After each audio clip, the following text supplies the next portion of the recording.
Vi dico già che in questa ordinanza io ho voluto, non so come sarà presa, ma non me ne frega niente, l'obbligo del tampone. Cioè, i profughi che arrivano qui hanno l'obbligo di farsi il tampone, che non mi parla violenza, perché stiamo parlando di una comunità che noi accogliamo, ma che è vaccinata, non so, al 30%, cioè vi do una percentuale.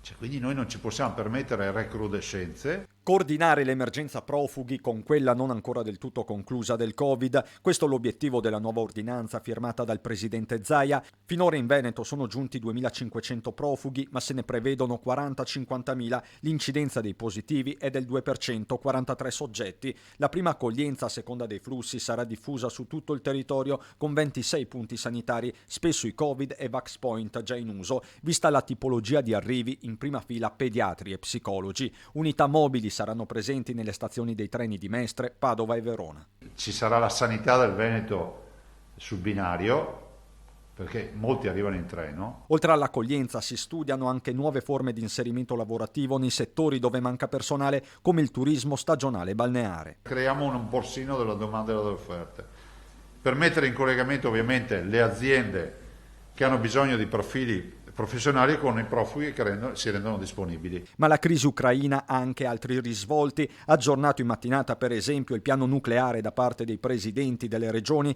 Nessuna psicosi, avverte Zaia, solo una richiesta operativa sulla pastiglia allo iodio da trattare come integratore e non come farmaco. Ma se è un integratore alimentare, cos'è che dobbiamo fare noi?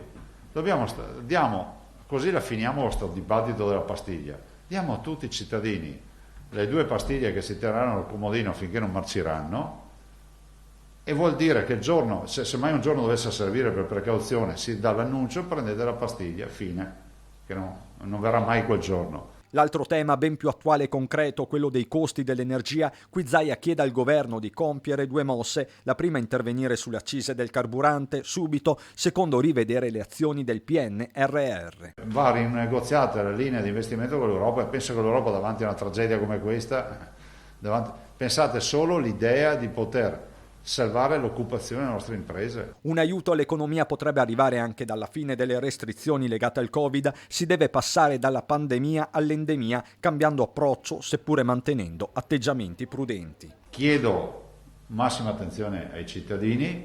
Anche stamattina ne abbiamo parlato, anche se un po' di corsa, ma comunque speriamo che il 31 marzo si chiuda anche tutta la partita delle restrizioni, oltre che dello stato emergenziale.